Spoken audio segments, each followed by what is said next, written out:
Bonjour, vous êtes sur le podcast de la CDI sur le design intégré. Dans cet épisode, nous parlerons de design intégré avec Emmanuelle Terrien, Head of Design du groupe Atlantique, et Manon Malatré, designer produit, référente pour la marque Termor et référente des couleurs et matières pour le groupe Atlantique. Ils nous expliquent la place du design dans les 4 grands pôles d'activité du groupe et son organisation autour des métiers des 7 designers intégrés. Puis Manon nous explique la nécessité dans un groupe industriel de mettre en place des outils d'aide à la lecture et à la décision pour les projets dont l'équipe design est en charge.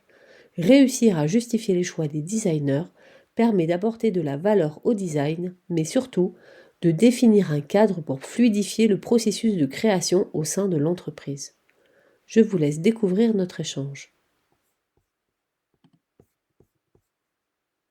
Donc, pour commencer ce podcast, comme traditionnellement, pouvez-vous nous présenter votre parcours ?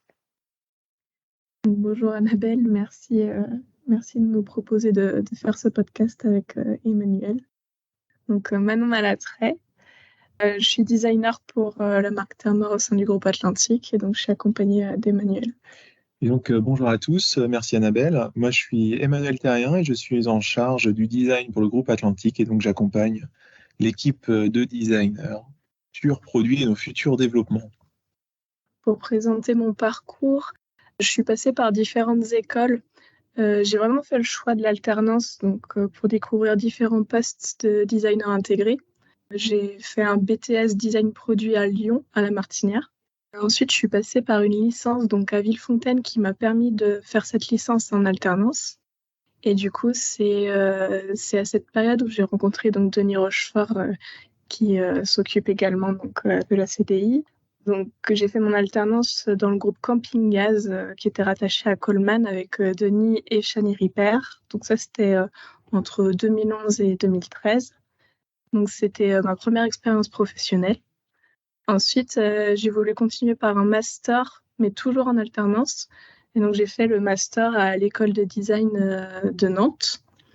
Et en alternance, donc là, j'ai fait une année chez Camping Gaz et ensuite, la deuxième année, je l'ai fait dans le groupe SEB, donc à Écully, près de Lyon, dans l'équipe de Fabrice Renaud.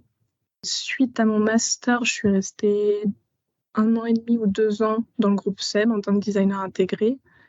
Et ensuite, j'ai rejoint le groupe Atlantique, donc dans l'équipe d'Emmanuelle, en 2016. Aujourd'hui, donc, je suis designer produit pour le groupe. Je suis référente pour la marque Termor. Et je suis également donc, référente pour tout ce qui est toute la partie couleurs et matières pour le groupe Atlantique. Pour ma part, j'ai grandi entre les tables de dessin et j'ai sauté sur des rouleaux de tissu quand j'étais enfant parce que ma mère était styliste. Donc en fait, la question du dessin et de la création a été très tôt une évidence et je ne me souviens pas m'être posé la question de ce que j'aimerais faire. Mais en tout cas, le dessin était là, présent. Et donc, assez naturellement, même si j'ai eu une petite hésitation avec l'architecture, je me suis dirigé vers le design. Et donc, j'ai intégré l'école de design de Nantes Atlantique. Pendant l'école de design Atlantique et juste après, j'ai eu quelques expériences en France et à l'international dans des agences, mais toujours des expériences très courtes. La véritable première expérience et forte aura été chez Maped, que vous avez d'ailleurs interviewé. J'ai eu le plaisir à écouter mes anciens collègues.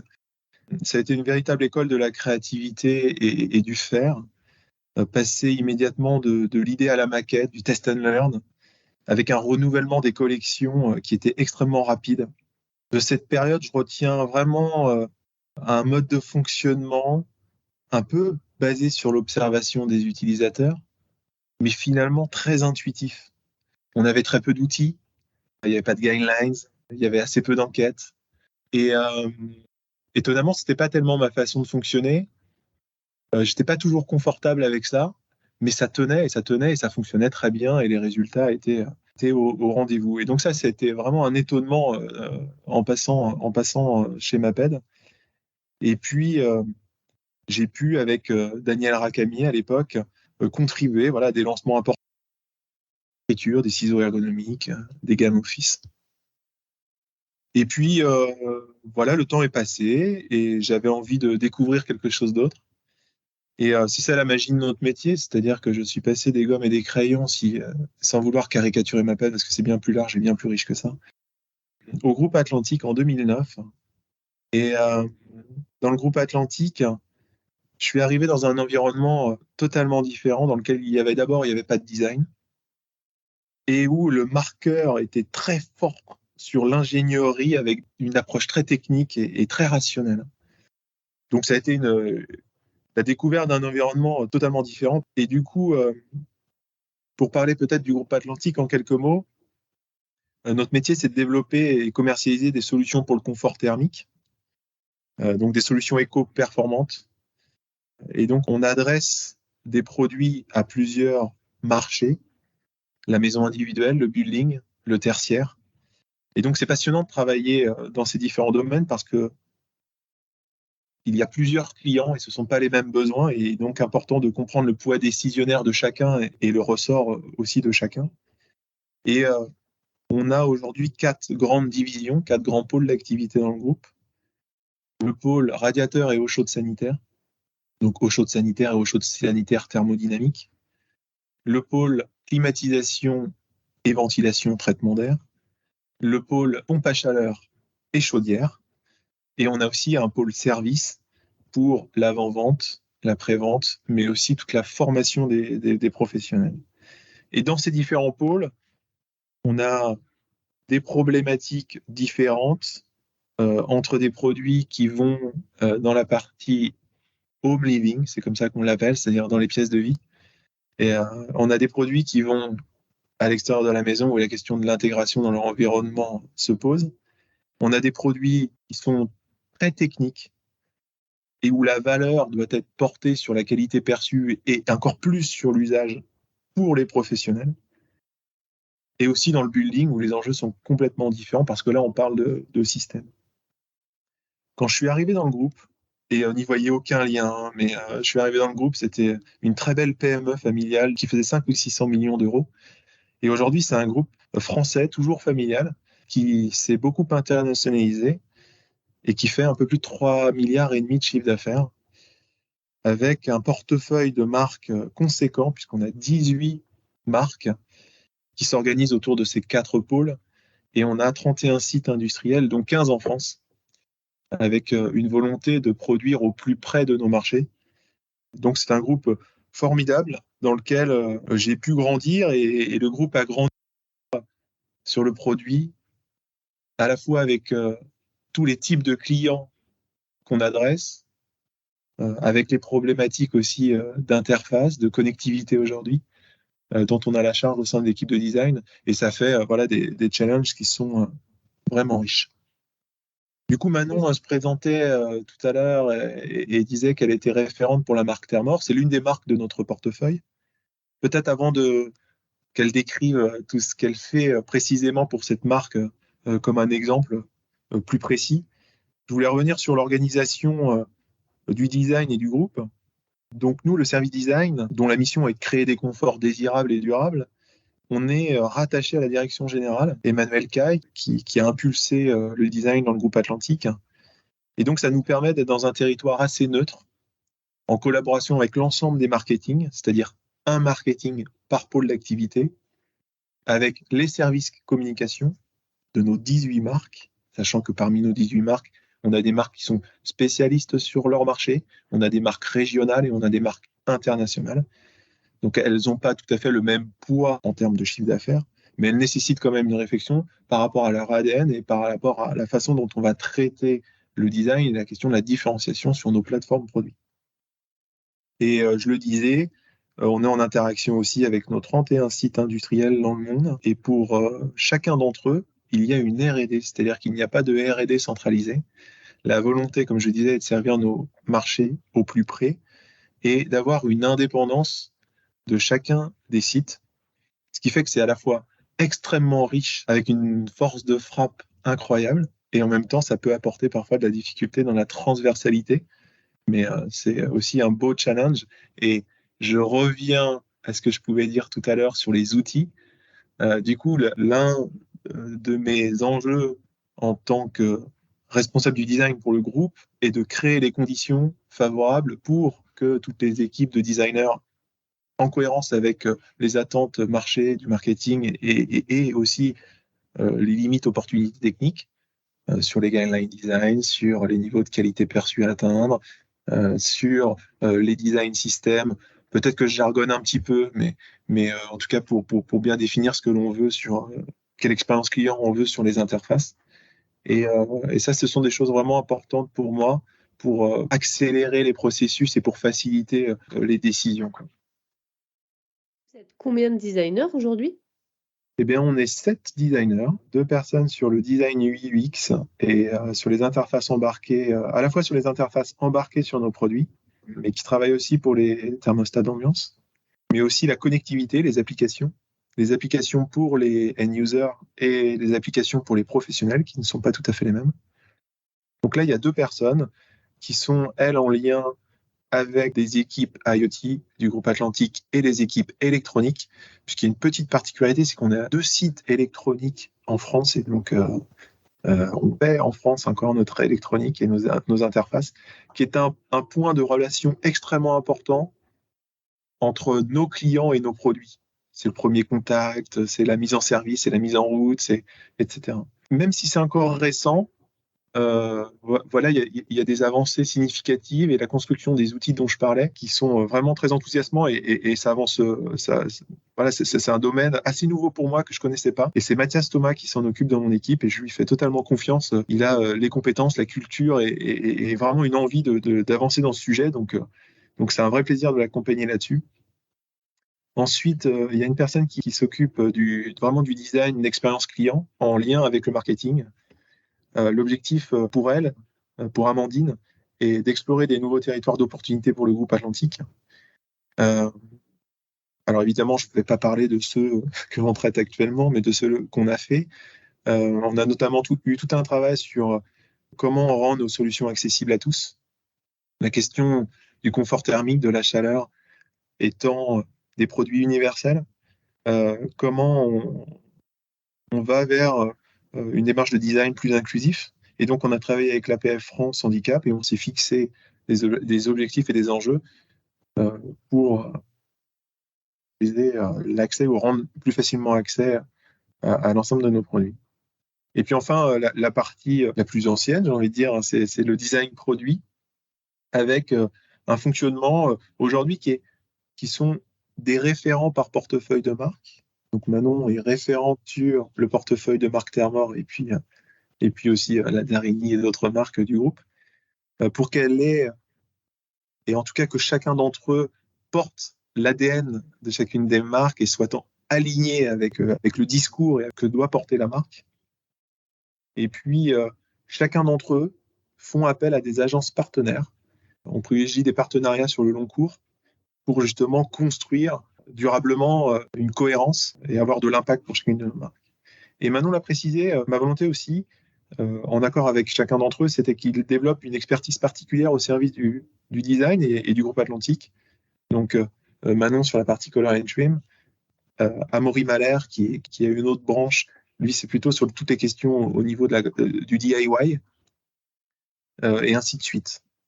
Et pour terminer, quand j'ai un petit peu préparé cette interview, je me suis souvenu que dans mon parcours, j'avais eu la chance de rencontrer 3 mentors qui avaient été importants pour moi. Stéphane Gauthier, en 2010, qui m'a apporté beaucoup sur la notion de design de marque et qui m'a fait prendre conscience que le design était un vrai contributeur de la valeur immatérielle de la marque. Alors peut-être aujourd'hui, ça paraît à la fois naïf et puis surprenant.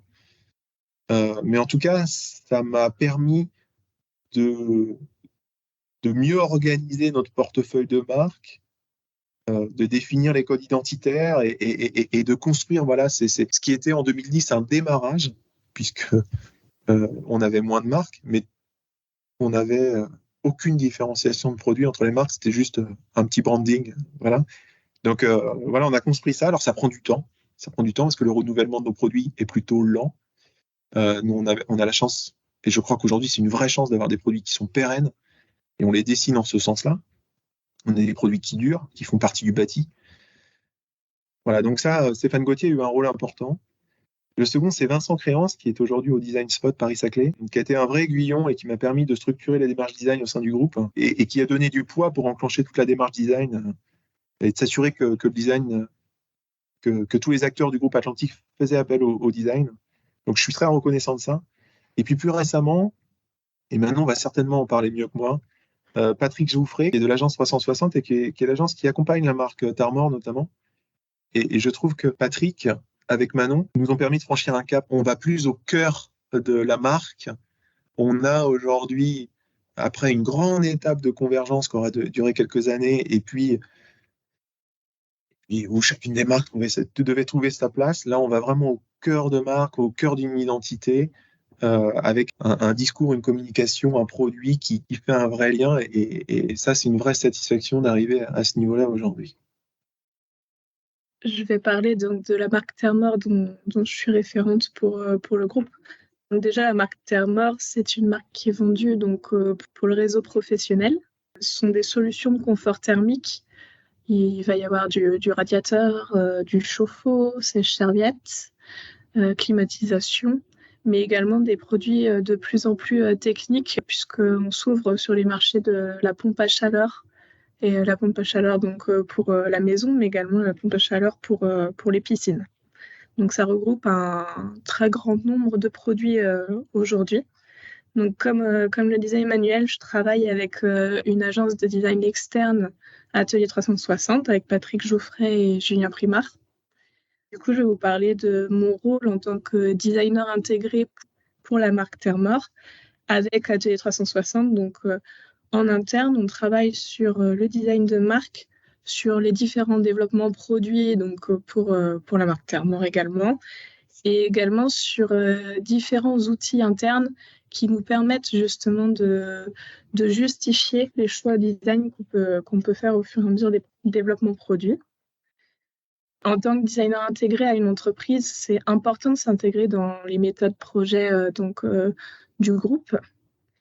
Et ça nous permet vraiment d'apporter de la valeur au design à différentes étapes. Je parle de l'analyse du besoin client, de l'observation de terrain. On va faire des rencontres avec les installateurs pour connaître vraiment comment ils installent nos produits, quels sont les points positifs et les points négatifs sur nos solutions actuelles et qu'est-ce qu'on pourrait améliorer pour demain. Le groupe Atlantique, c'est vraiment un groupe plutôt axé très industriel, en fait, où chaque choix qu'on va faire d'un point de vue design et produit va devoir être factualisé. Il y a une grosse attente. On a quand même un univers où les contraintes thermiques, les tests labo, la faisabilité technique est très, très, très présente. Et du coup, le design, pour être valorisé, accepté et qu'on trouve vraiment notre place en interne, on a besoin donc de mettre en place ces différents outils. Donc, quand on pense différents outils, on a bien sûr donc, les design books. Donc, pour la marque Thermor, on avait commencé par faire un design book en 2016 déjà avec Atelier 360. On est en train de le remettre à jour. On a également des grilles d'évaluation de qualité perçue. Donc, quand on développe un produit, à chaque étape de son développement, on va le faire passer à travers une grille de qualité perçue qui nous permet de vérifier chaque détail d'un produit.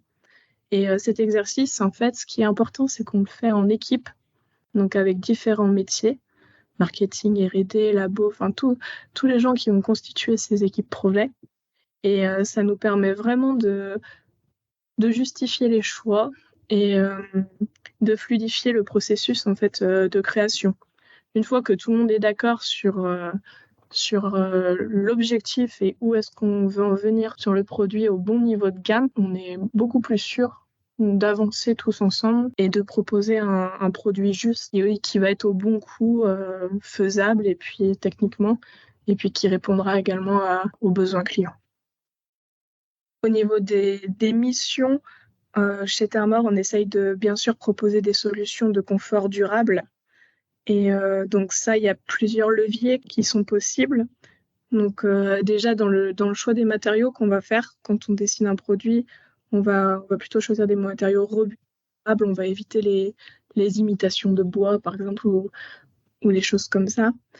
On va toujours travailler sur des assemblages qualitatifs et surtout des formes intemporelles.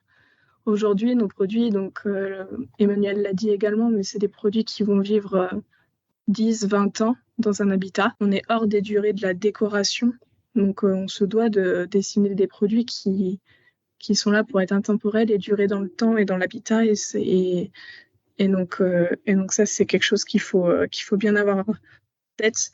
C'est des formes qui doivent s'inscrire dans la durée. Comme je le disais, chez Terremore, dans le design book, on a choisi de faire différentes catégories. En fait, nos différents produits, comme ils sont assez variés, on va les répartir selon leur lieu d'usage. C'est-à-dire qu'on ne traitera pas de la même manière les produits qui vont être intégrés dans les pièces de vie. Donc, je pense aux radiateurs, aux sèche-serviettes. Là, donc, on pense vraiment au client final, qui va être celui qui va l'utiliser tous les jours dans sa maison. Là, on va réfléchir à comment simplifier son installation, mais aussi quelle forme, quel langage formel on souhaite lui donner, que cette solution soit évidente, que l'interface soit simple à utiliser. Alors que par exemple, si on traite des produits qu'on va retrouver plutôt dans les pièces techniques, type garage, buanderie, et donc là on est plus sur les univers des chauffe-eau ou même des unités intérieures de pompe à chaleur, alors là, le curseur il va être plutôt du côté de l'installateur. C'est-à-dire qu'on va réfléchir à l'installation facile. Ça va être des produits beaucoup plus simples formellement, mais on va mettre la valeur sur la durabilité, sur la robustesse, sur les assemblages. L'interface, il faudra qu'elle soit simple à utiliser. Sur la maintenance, dans le groupe Atlantique, on parle d'hygiène moteur. C'est-à-dire qu'en design, on va même travailler sur tous les marquages, les pictos, les notices qui vont permettre de faciliter justement cette installation et ce montage. Et ce qui est intéressant aussi, c'est qu'on fait énormément d'observations terrain et d'enquêtes installateurs. Donc, il y a même des journées de vie ma vie où on va avec l'installateur faire des chantiers pour se rendre compte en fait des problématiques qu'ils peuvent rencontrer. Par exemple, en 2018, on a refait entièrement une plateforme de chauffe-eau. Et quand on a refait cette plateforme, on s'est vraiment rendu compte que les chauffe-eau étaient très compliqués à porter et souvent très très lourds. Et du coup, dans la définition, par exemple, des capots, donc des dessus et des dessous des chauffe-eau, on a intégré directement des grosses préhensions, des grosses poignées. Et ça, c'est des choses... Enfin, ça va de soi, maintenant que je le dis avec du recul, mais c'est des choses qu'on a appris et qui étaient très percutantes quand on a fait ces journées avec les installateurs. La dernière partie, c'est la partie donc extérieure à l'habitat, avec les pompes à chaleur et les pompes à chaleur de piscine. Là, les contraintes sont encore différentes. Il faut qu'on fasse partie du bâti, on se doit d'être bien intégré et de limiter au maximum donc, la pollution visuelle et acoustique de nos propositions. Donc là, du coup, je disais au début du podcast que j'étais aussi référente couleur et matière et je me fais accompagner en fait de différentes agences de coloristes avec Béatrice Mange et avec l'agence Nakara également, qui m'ont donné la vision en fait sur les gammes de couleurs des façades des bâtiments dans l'univers des différentes villes en France. On travaille avec ces agences pour savoir quelle gamme colorimétrique serait intéressante à avoir dans nos catalogues. Et on travaille également donc, sur l'intégration architecturale de ces solutions. J'ai une petite question. Tout à l'heure, vous disiez que vous aviez plusieurs sites, que les équipes R&D, elles dépendaient de ces sites-là. Et du coup, comment vous travaillez en relation entre les marques et les sites et les équipes R&D du coup? C'est un projet se constitue toujours d'un trinôme qui est un chef produit, un chef projet et un contributeur design. Et le poids du design est différent selon le type de produit. C'est-à-dire que le designer peut être leader dans certains projets et contributeur dans d'autres. Donc en fait, voilà, c'est un trinôme avant tout. Et après, la relation avec la communication et la marque se fait via le marketing ou via le design, mais ils ne sont pas partie prenante dans le projet. Et c'est pour ça qu'on a ces garde-fous, c'est-à-dire que ces outils comme le guideline design notamment sont écrits et validés en amont pour s'assurer et pour que tout le monde ait un très bon niveau de confiance sur le résultat qu'on va atteindre. Et vous avez raison de poser cette question parce qu'il y a une vraie complexité. Et vous devinez qu'aucun de nos sites fabrique tous les produits. Donc chacun d'entre eux fabrique un et ou plusieurs produits. Et donc il faut composer avec ça. Et à partir des plateformes techniques, à quel niveau on met la différenciation des marques par rapport à la valeur que ça va apporter sur nos marchés. Manon a pris 3 exemples qui sont justes. La question de la différenciation dans la partie de l'habitat, où la désirabilité, la notion non pas de décoration, comme Manon l'a bien dit, mais d'intégration dans l'environnement, etc., est bien plus forte là. Et le poids décisionnaire du client final est bien plus fort ici que dans des produits beaucoup plus techniques, où la valeur va être portée vraiment depuis l'intérieur du produit vers l'extérieur. Faire un surstyle, alors je ne sais pas comment vraiment l'appeler, mais sur des produits de pompe à chaleur ou technique, serait une erreur à double titre. C'est-à-dire qu'on ne comprendrait pas pourquoi on a mis autant de valeur sur quelque chose qui n'en a aucune pour un client installateur. En revanche, c'est ce que j'appelle des astuces. Tous ces petits points de praticité, d'aide, de qualité perçue, qui donnent de la fierté d'installer un produit dont on voit qu'il est durable et dont on voit qu'il est robuste. Ça, c'est important. Ça, c'est important. Donc, est-ce que notre métier ne ressemble pas à une grande table de mixage avec des curseurs qu'on doit pousser? Ben, c'est un peu ça, finalement, par rapport aux clients à qui on adresse. Et puis, cette notion de partie prenante et de poids décisionnaire selon les situations. Et la marque Thermor n'est pas une marque qui adresse des marchés collectifs. Donc, pour des produits collectifs, on a encore d'autres clients qui peuvent être les bureaux d'études, les mainteneurs. Et là, on a 4, 5, 6 clients, des personnes différentes, celui qui installe, celui qui maintient, etc. Et il faut prendre en compte les irritants et les attentes aussi de chacun d'entre eux. Très bien. Eh bien, écoutez, je vous remercie beaucoup. Je pense qu'on est arrivé au terme du temps qui nous a accordé pour cet enregistrement. Merci beaucoup de nous avoir présenté qui vous êtes déjà, et puis de nous avoir présenté tous ces outils très riches et de les avoir présentés si précisément.